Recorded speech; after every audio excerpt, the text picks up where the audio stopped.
to prevent HIV infection. And this is work, you'll see Lenine was co-first author on this Nature paper.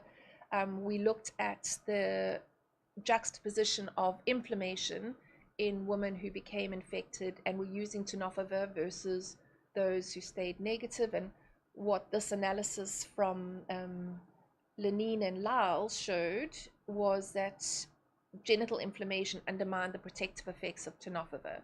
So in that very potent antimicrobial, antiviral microbicide trial, having genital inflammation still increased HIV risk in women using the active compound. And obviously we were very interested because inflammation in its own right is just like smoke signal telling you there's something going on, there's a damaged mucosal barrier, but something's causing the inflammation. And at that stage, sort of waiting for bricks to fall into place, but T. vaginalis was the strongest predictor of inflammation in that cohort, but it wasn't significantly associated with inflammation. Chlamydia and gonorrhea, HSV2, none of those usual suspects really explained the inflammation we were seeing. And in fact, only 20% of the HIV infections we observed in that study could be attributed to an STI. And at that stage, we didn't have bacterial vaginosis information. Nugent score and microbiome wasn't performed during that study. And I think that was the early part of what Lenine moved to Durban to focus on, was the microbiome contribution to genital inflammation. And this is work that has never been published. Another lesson in, like, it's really good to publish your results so that you can cite them other than just a conference presentation. But this was presented in Durban in 2016, and this is a collaboration with Columbia University, and looking at the case control design. We presented in the 2015 paper, where on the bottom little blocks you can see HIV status. So the red indicates women who went on to become HIV infected. Gray is those women, the 58 that remained HIV negative. And then the inflammation group they fell into, orange being having elevated inflammation. And in this analysis, they stratified the no inflammation into two groups in two different color greens. And the take-home message, and I apologize for the quality of this figure, but microbiome researchers and me as an enthusiast of microbiome research love seeing complexity in data. A female reproductive tract that has Lactobacillus crispatus is a happy, quiet, non-inflamed environment, low pH, very, very homogeneously colonized by crispatus, which effectively keep out the other pathobionts and dysbiosis. In many women, there's this sort of transitory species of lactobacillus called Lactobacillus iners, which does not produce lactic acid, it doesn't lower pHs effectively, and it also doesn't outcompete or keep the pathobionts at bay. And what I hope you can see from this is that if women had crispatus, they were more likely to be in the remain HIV uninfected. They were more likely to be green in terms of their inflammation status and not have a lot of inflammation. But in fact, the women who had the most inflammation and most of the HIV infections were sitting with a very dysbiotic vaginal microbiome, with Prevotella bivia in particular in this study appearing to be causing inflammation. And then we recapitulated these findings locally in Cape Town and Johannesburg in women participating in those studies. And this is a colleague of mine, Heather Jaspin, who's at Seattle Children's Research Institute, and a very talented postdoc at the time, Katie Leonard.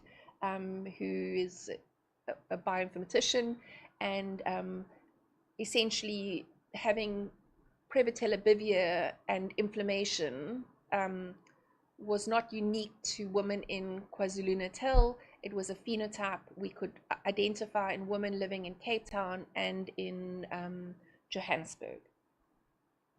So sort of taking a step back to now, like kind of the thinking behind GIFT, using all of this information we'd gained earlier, was that having an STI is the leading cause of HIV risk and adverse birth outcomes. But more than 80% of women in most low middle income countries don't know they've got an infection. They don't have overt symptoms that a clinician would identify, and that therefore they don't know to reach out to healthcare providers. This is my little kind of aside on what is asymptomatic, because I've had many discussions with clinicians about if a woman doesn't have symptoms, should you worry about her? And the point is we've come a long way in the last 50 years in terms of identifying inflammation that isn't clinically evident. So you don't have to have like active vaginal discharge that's pussy colored and smelly to know a woman's inflamed anymore. They're more sensitive biomarkers that are present that can alert women to something funky going on, even if they're not clinically experiencing massive overt symptoms. And you know, there are various definitions of what asymptomatic means. And for us, I choose the last, is that the symptoms are subclinical and not clinically evident. Women don't look up their vaginas every morning to see symptoms, and therefore they're not, you know, in active case finding mode. So, and this is actually is a fact. The most common symptom of having an STI, sexually transmitted infection, or bacterial vaginosis is no symptom at all. So going back to in terms of what our medical students are taught about what inflammation is, it's a classic signs and symptoms: swelling, redness, warmness, pain, loss of function. And that doesn't perfectly translate to gynecology, basically. And the fact is that the discovery of cellular and molecular inflammatory mediators and the development of sensitive biomarkers have rapidly advanced our understanding of what inflammation is. So even if you can't see it overtly, it still exists and still has consequences like increased HIV risk. And the biomarkers, some of us are more, some of these are more familiar to us, like C-reactive protein. There are quite a few point of care tests for C-reactive protein for systemic inflammation. So if you're worrying your patient's got systemic inflammation, you might ask for CRP test, or you might do an interleukin test from the labs. But there are many others, and they generally indicators that an immune system is activated in some way. There's cellular recruitment to the site of challenge. And then I was always very scared about chemokines and cytokines because they've got very weird and wonderful names, and they like pleiotropic, and they cross, you know, they have cross functions, and what, you know, you have to learn all 1,000 of them. But they're really interesting from a biochemistry point of view. They're very small proteins, about less than 100 kilodaltons, and they're produced by certain cells as calling cards to call and recruit other cells. They have a very powerful orchestrating role in the immune system, and they sometimes stimulate immune cells. They can also slow down the immune system by, you know, inducing regulation, but most importantly, they cause chemotaxis. So they allow cells moving from our lymph nodes and our spleen, immune cells, to move out of the blood and spleen to the site where we need those immune cells to be. And it can be like a you know, a snap call, and immune cells will start infiltrating into a tissue. So they call other immune cells into sites of pathology. And what we did with this information, so actually a really important cold call email from a scientist at Imperial College, no, not Imperial, from Ireland, Trinity College, and he had reviewed one of the grants I'd submitted early days, and he was part of a Horizon 2020 initiative. He was working in HPV cervical cancer diagnostics. He was in Cape Town at some HPV conference. HPV's Awareness Day is next week, as Lenine pointed out to me earlier. And he took the time to meet me in Cape Town at CTICC, and we had lunch. And he said to me, you know, these biomarkers that you're describing, have you ever thought of translating them? So I said to him, well, we publish, and then we hope somebody else takes that information and does something with it. And he sort of explained to me Horizon 2020 and how they've got industry, research, and then sort of the public health aspect, and how these teams working together can actually make a real difference. And about a year later, the SAMRC published this Strategic Health Innovation Platform grant, and I thought it was really interesting to take the biomarkers we've described and explore how we could translate these into a tool.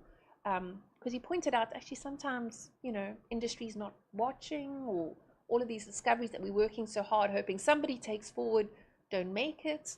And we were fortunate to have the funding granted from the MRC, and that was the beginning of this Genital Inflammation Test, or GIFT, for HIV prevention, which Lindy and I coined, which we thought was the beautiful acronym.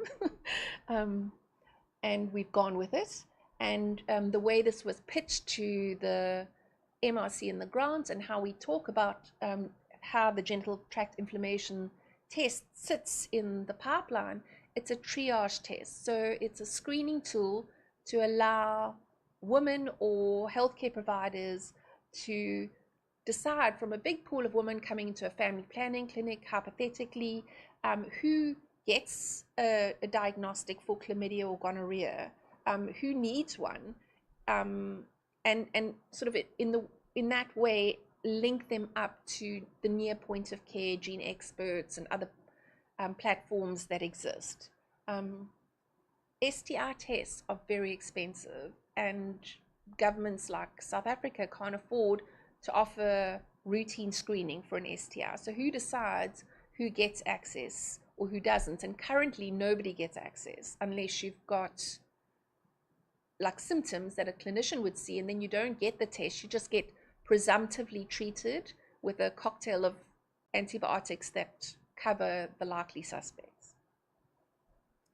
So since, you know, presenting the findings in 2015 about HIV risk factors, we did a lot of work in the background through other cohorts, looking at if sexually transmitted infections and bacterial vaginosis are the strongest predictors of inflammation, what biomarkers perform best, and of the ones through modeling and quite sophisticated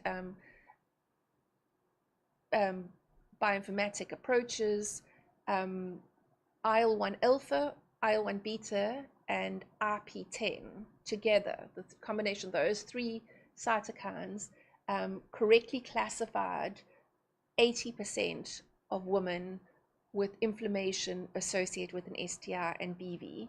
And the discovery work was done in Caprisa, and this is looking at how signs and symptoms work, which you can see is like tossing a coin. Sometimes you're right, sometimes you're wrong. And subsequently from Caprisa, we've enrolled into the Women's Initiative in Sexual Health Study, and then a collaboration we had with FHI 360 FemPrep, and the biomarkers work well over all of those conditions. And the different colors we've shown here represent different kinds of samples. So it doesn't matter what kind of samples you collect from women, and essentially it doesn't. So this is the pipeline that we've been through, the path, what I've done with the last 10 years of my life and what Lindy's done with the last 10 years of her life, in between having 2 children, etc., etc. Lindy, not me. But so biomarker discovery 2014 was our path. We partnered initially with Lateral Flow Labs at Capricorn Park. There are device developments. They were initially associated with Alere and then kind of went private. And through SAMRC investment, we did, and partnering with Health Economics at UCT, we did an affordability study, which has been published. We've got a cost effectiveness study completed.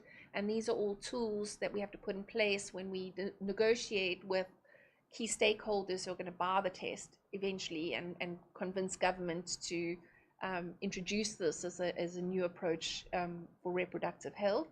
The University of Cape Town, through their Research Contracts and Innovation Office, have been involved since early days, assisting with paying for the patent, preparing all the legal work that goes into that. That process of becoming versed in what a patent is and how you apply for patents and what it means and who pays for it and how much it costs and where you can, what it takes to assign novelty, what you have to prove when you apply for a patent, and then who goes on the patent and who are enablers, and all of that stuff is really important. Well, important, but it's actually quite interesting as well. As if you're an academic and you like learning, those are really interesting pieces of information. And then we got funding from the Technology Innovation Agency early on to develop our own monoclonals, because if you're developing a lateral flow test, and this is an example of the first prototype from Lateral Flow Labs, it's literally a nitrocellulose membrane on which antibodies have been strapped. It's very similar to an ELISA, but more similar, I would say, to Western blot in some ways, where you've got your capture antibody and then you've got your detection antibody, and the detection antibody has got a colloidal gold tag, and what you see as the red line is this colloidal gold band on it. And it's really quite low-tech under the hood, and that cartridge drives 80% of the cost, and it's a disposable plastic. So if anyone's in the business of making I don't know, more eco-friendly devices, there's a market. And in 2020 we had the first batch, but we weren't competent enough for this first batch of devices in terms of their performance to move forward. And we took stock. COVID happened, and we wrote up an enormous grant from the European Union, EDCTP, to fund the next phase, which allowed us to pivot to a new manufacturer who could kind of take it through. But I think the key thing is, unlike a pregnancy test or I don't know, any other rapid we're familiar with, a COVID test, the amount of antigen, the concentration of cytokines this test has to develop is in the picogram levels. Most pregnancy tests and COVID tests, antigen tests, are sitting in the nanogram. So the quality of antibodies you need to immobilize onto your membrane have to be really beautiful, very sensitive antibodies to pick up very low concentration analytes, which is something we didn't factor in when we were going into it 10 years ago. And it has been a challenge to kind of push the performance of quite a simple platform, a nitrocellulose membrane rapid, for something as unstable and at such a low concentration as a cytokine. I'm preempting sort of some spoilers later. So we've been working with Medical Diagnostic, which is Ashley Ace and Linda Munger, just down the road in Brackenfell, quite close to here actually. And this was a significant investment from the EDCTP for quite a complex consortium. So I just wanted to kind of shout out to Medical Diagnostic. I'm not sure the sound's not playing. In 2010 as a developer and manufacturer of lateral flow rapid diagnostic test kits. We manufacture high-quality rapid diagnostic test kits using our trade secret methodology for increased sensitivity and early detection. Do I just need to turn up the volume? Our products are robust and are optimized to withstand extreme storage conditions for up to 24 months. Lateral flow tests are manufactured under ISO 13485 accreditation kits. I think they deserve this. We manufacture high quality. Before I start, I just wanted to, I don't want to start a playing yet. Okay, you can keep talking. Okay.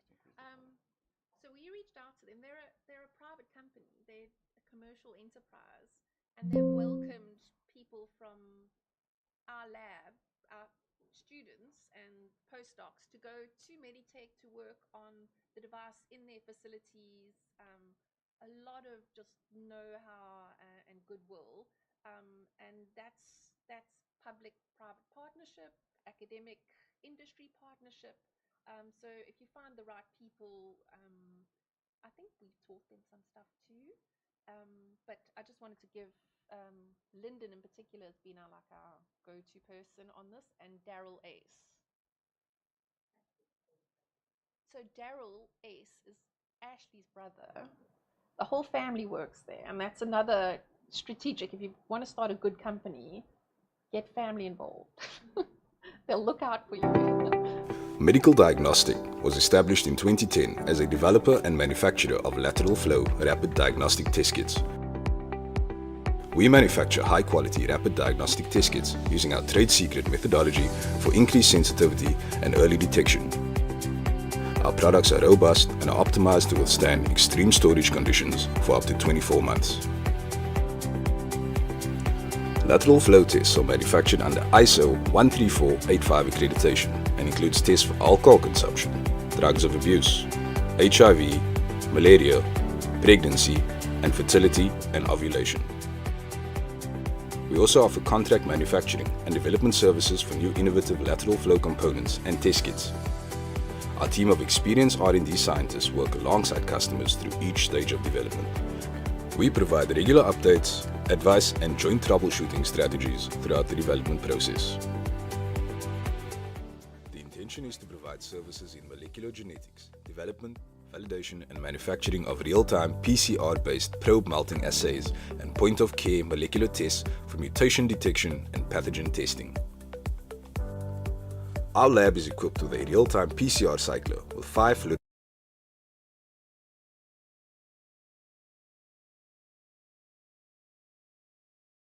and it's been a pleasure. If Lyndon's listening at all, it's been a pleasure working with them. So the next part of our learning journey was actually kind of becoming more interested in the details of regulation and what it would take to get it through SAPRA and get it approved here in South Africa for use, but also in Europe you have to get a CE mark. So we've seen CE on a lot of the imports, and most of the stuff we use in South Africa isn't locally made. In fact, medical diagnostic COVID test was like one of the first locally produced tests that were SAPRA approved.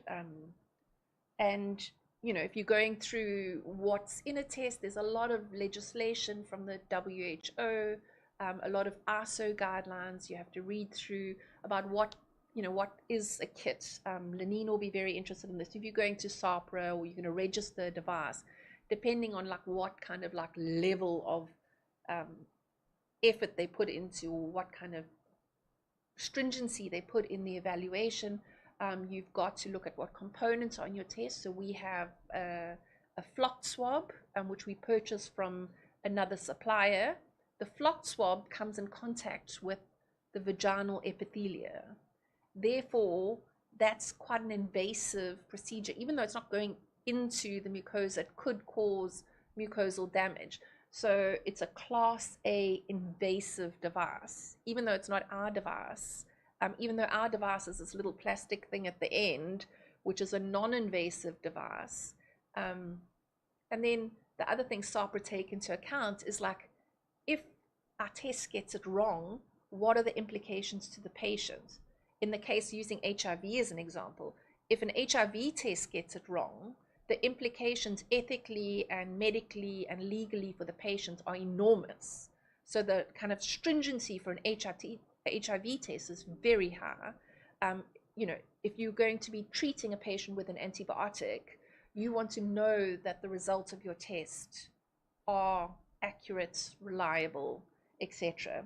So we've been doing a lot of this, like homework, reading around, and this isn't, this isn't my everyday like expertise. I've had to stretch myself, and our teams had to stretch ourselves a little bit in kind of reading through and doing due diligence on all of these things.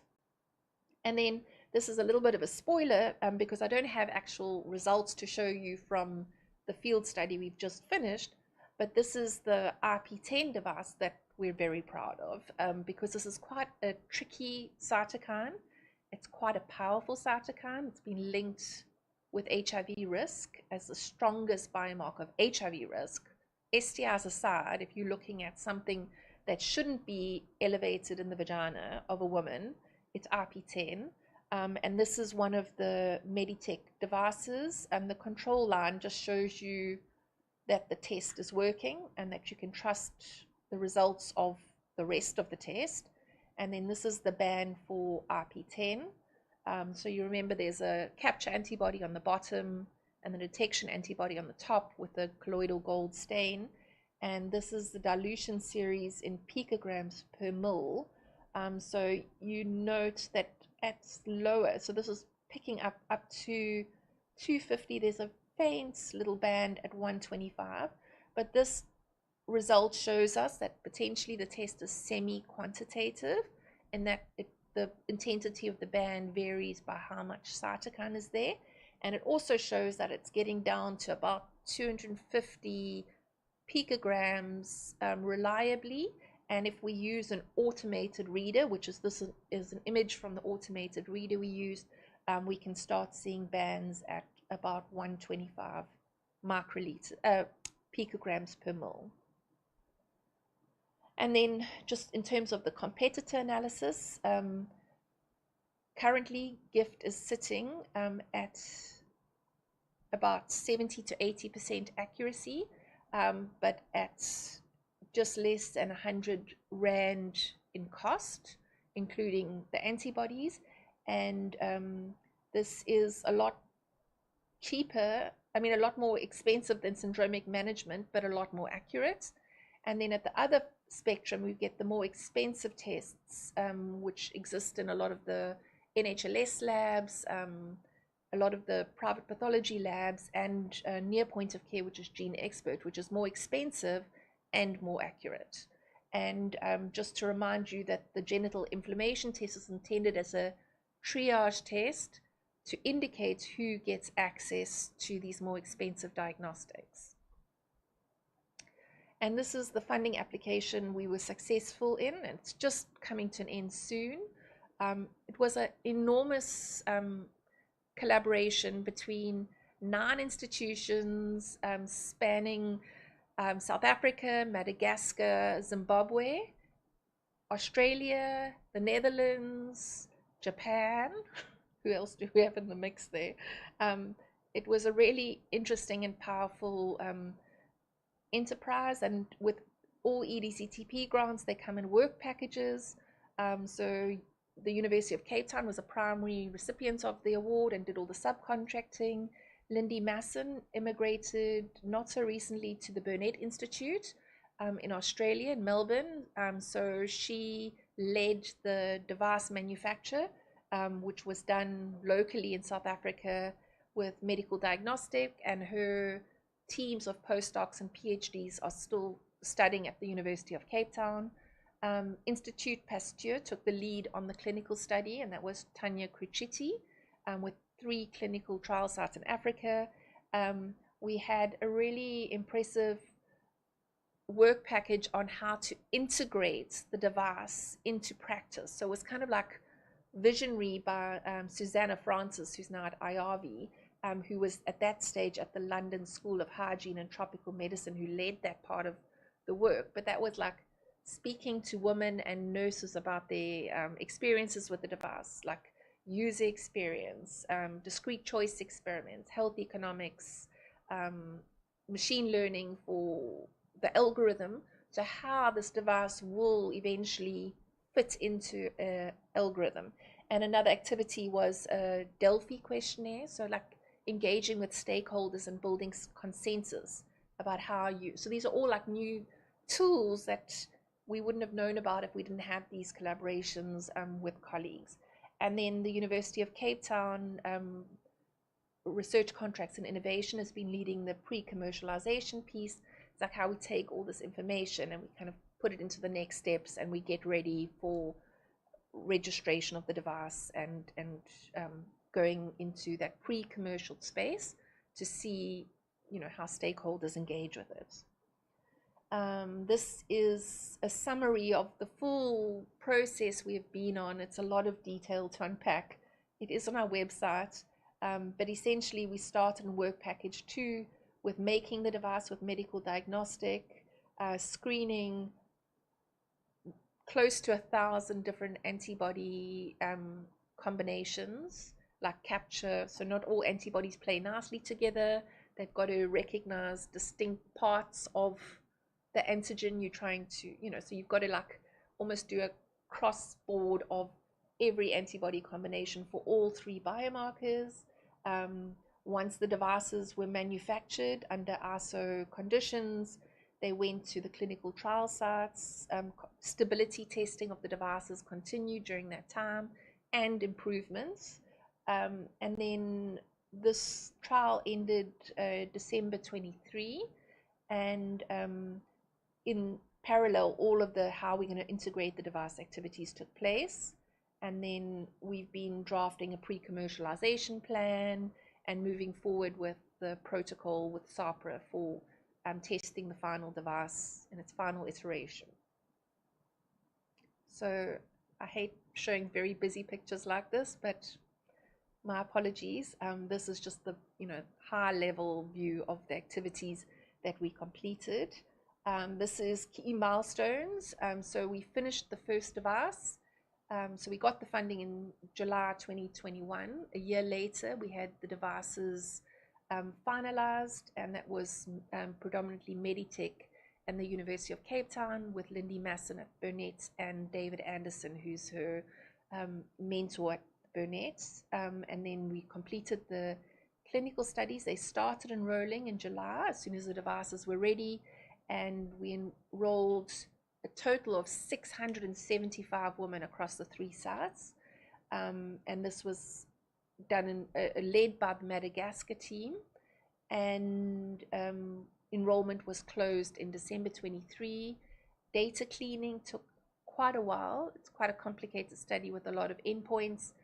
So the database was complete and locked in May, and then we did an enormous amount of ELISA work. Michaela Lurie, if you're listening, shout out to about 4 months in the lab with Ngamso Kawa, who did all of the cytokine work, and we're busy looking at the microbiome and other things. Deneen was going, okay, there I can see the time at the top. And yeah, so the microbiome stuff's still ongoing. And we are going to be presenting the final results in July. And the most important thing is we had an amazing end of study workshop in Madagascar, in Antananarivo, and the focus was on specific use cases for this device, which is now going to be registered as an inflammation test. There was a bit of unsureness with this user experience of people's understanding of what an inflammation test is versus what an STI test is, and a lot of confusion about GIF does not detect the presence of a specific STI, but it predicts the underlying pathology associated with it at that STI. Some shout outs for things we're proud of. GIFT was I participated in a Leaders in Innovation Fellowship, which is run by the Royal Academy of Engineering, and it's a partnership with the Technology Innovation Agency, and I was part of the LIFT cohort 7, so it's a 7th year it was running. It's a brilliant program for taking like people that are entrepreneurially minded and getting them like improve your website, have an elevator pitch, you know, all of the nuts and bolts if you're going to go into industry and sell this thing that you're making, what you need to have in place and all the regulations associated with that. Because we were finalists, and I think we came second overall, I got to participate in a podcast, which was an amazing opportunity and a little bit out of my comfort zone. And we've tooted our own trumpets in the conversation, telling about, you know, the project and how it's going. And then where we are currently, we finished all of the activities in the top here. We are finalizing the device with Meditech, and we are preparing for the SAPRA trial. We are going to be doing it with a DTHF, Desmond Tutu HIV Foundation, with Catherine Gill as the PI for SAPRA, with strong support from Linda Gale Becker. And this is the reason I wanted Lenine to stop me early, was that I kind of talked about my journey, but you know, I'm also part of this Calestis Humor scientific leadership initiative, which has been really powerful. And this is my call to action for everyone sitting in the room who's younger than 40. In the US and the EU, about 50% of PhDs graduated in the US and 20% in Europe go on to industry, biotech industry, for their employment. There's no data for South Africa as of yesterday. I looked very hard.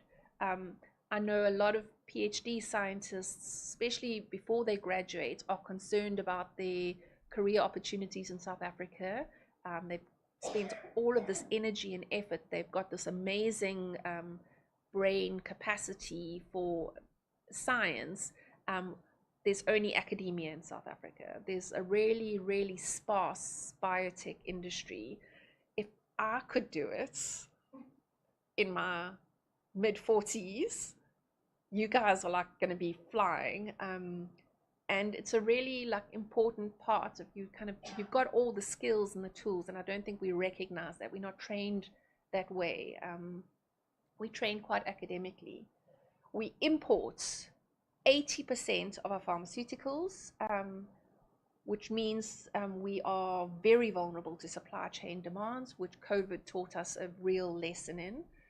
Most biotech innovations occur in the global north, and then we import them, and they focus on diseases that are very prevalent there, using data from the global north.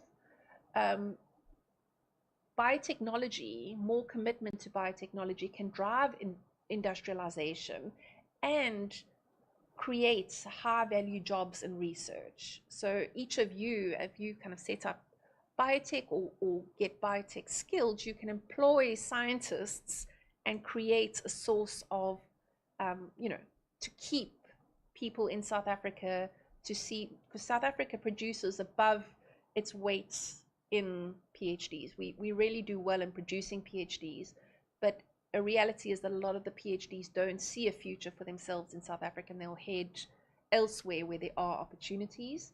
And a thriving biotech sector attracts foreign direct investment, venture capital, public-private partnerships. We have world-class universities and you sitting in this amazing facility, but we have limited commercialization of our research here. So we could create innovation hubs, and I think there are, Cape Town's quite good with that.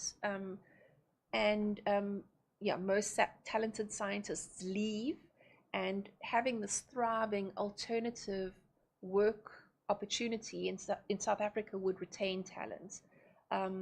And we would also encourage people that are working outside the country, because it's really important for people to go after their PhDs to get postdoc experience and bring it home, but that they've got something to come home to.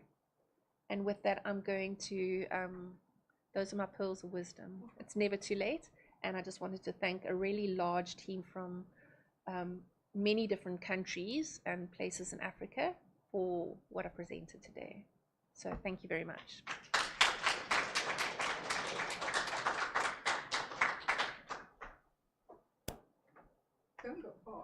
That was so exciting.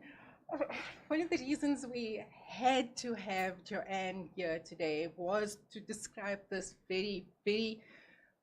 this journey that you've been through. You started off during your talk saying the mindset was that your research is just something that you do and you put in a paper and you move on. Someone else can do something with that, translate it. We need to change that. And I think some of you have seen in our recent launch, the African Stars Fellowship, where we do have a program, thank you very much, I'll shout out, that focuses on nurturing this entrepreneurial skill set within scientists, so that your research is not only focused, stuck in the lab. It is something that can be translatable, skills that you can build to eventually, as Jo-Ann says, start your own company, employ other people.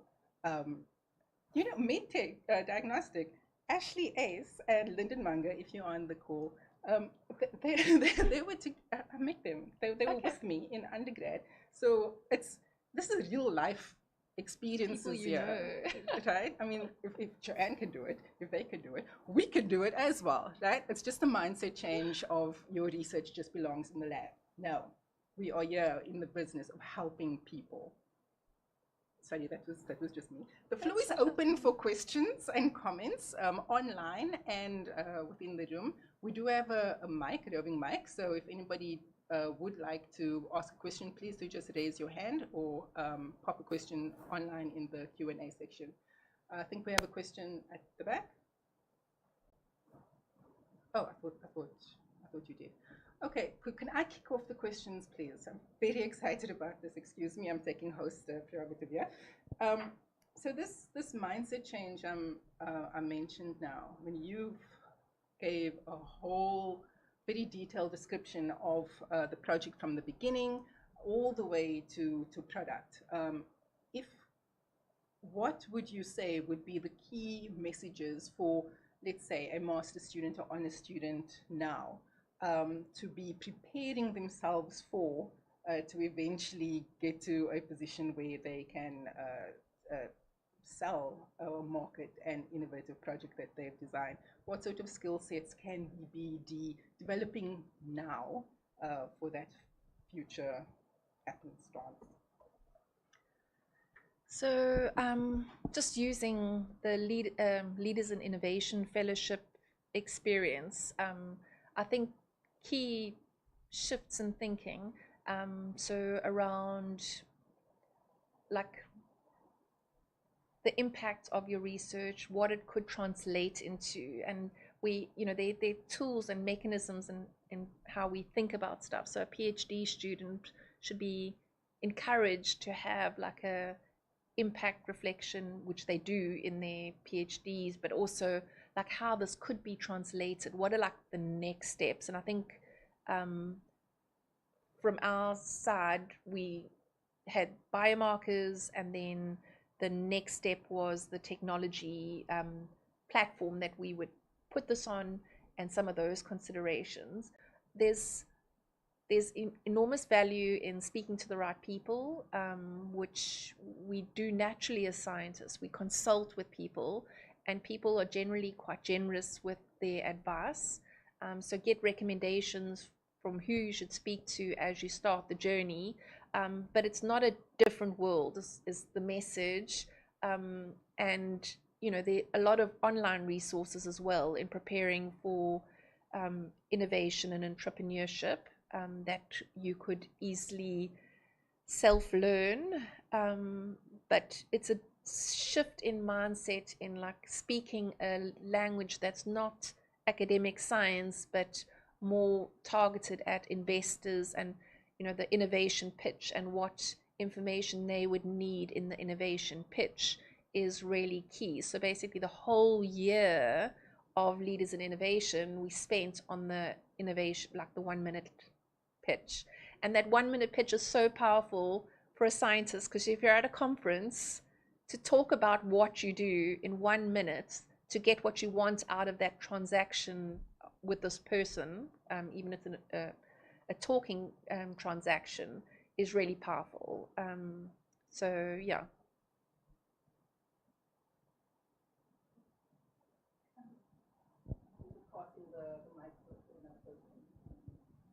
Thanks. So,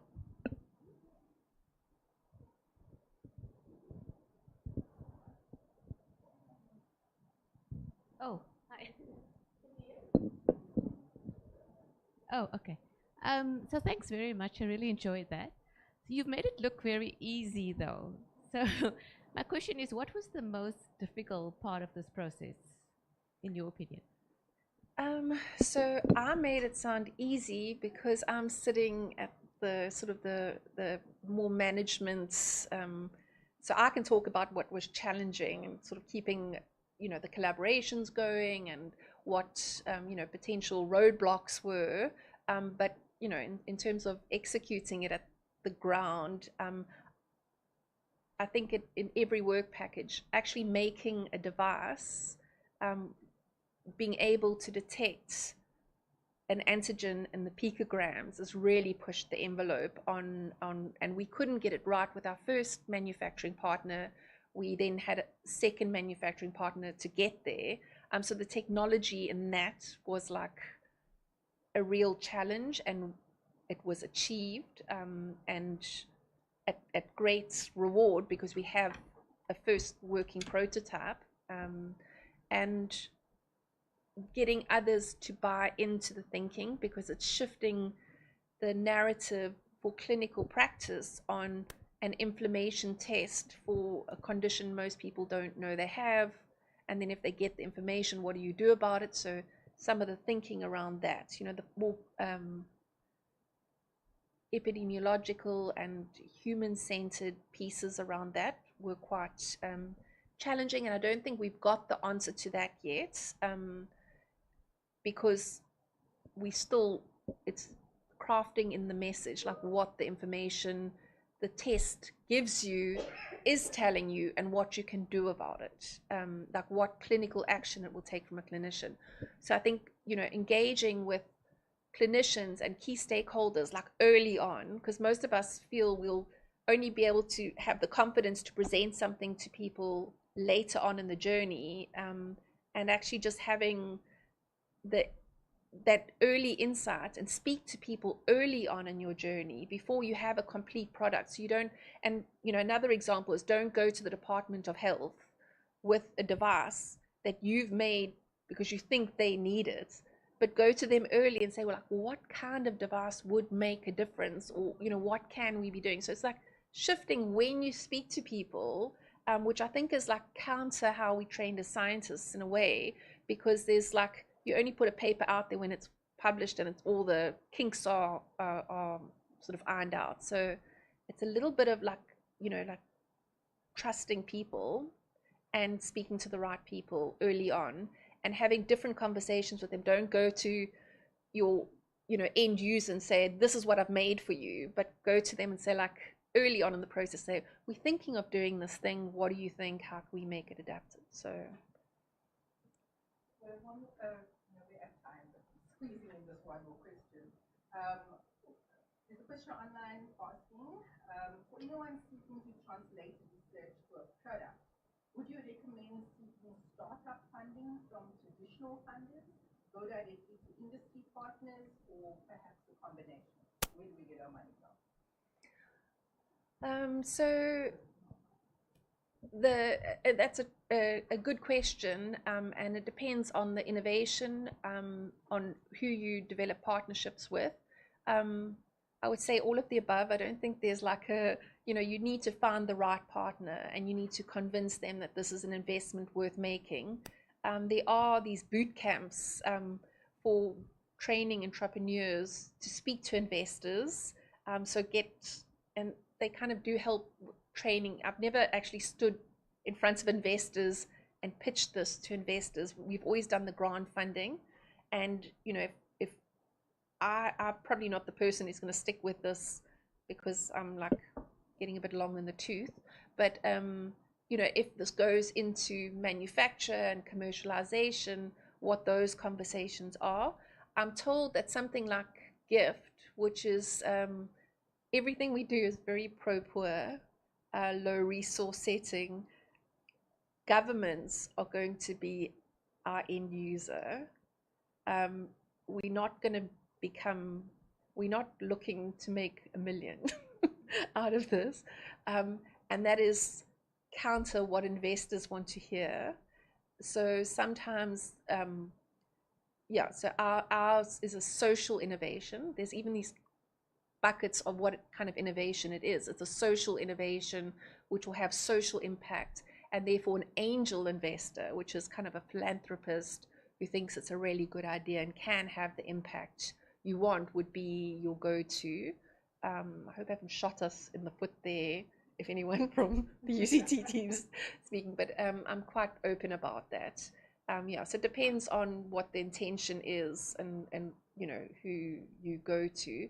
And then you also have to align with investors that have the same vision as you, which I think is the key thing. Thank you so much, Jo-Ann. Thank you for your time. Thank you for the pearls of wisdom over here. She deserves another round of applause. Thank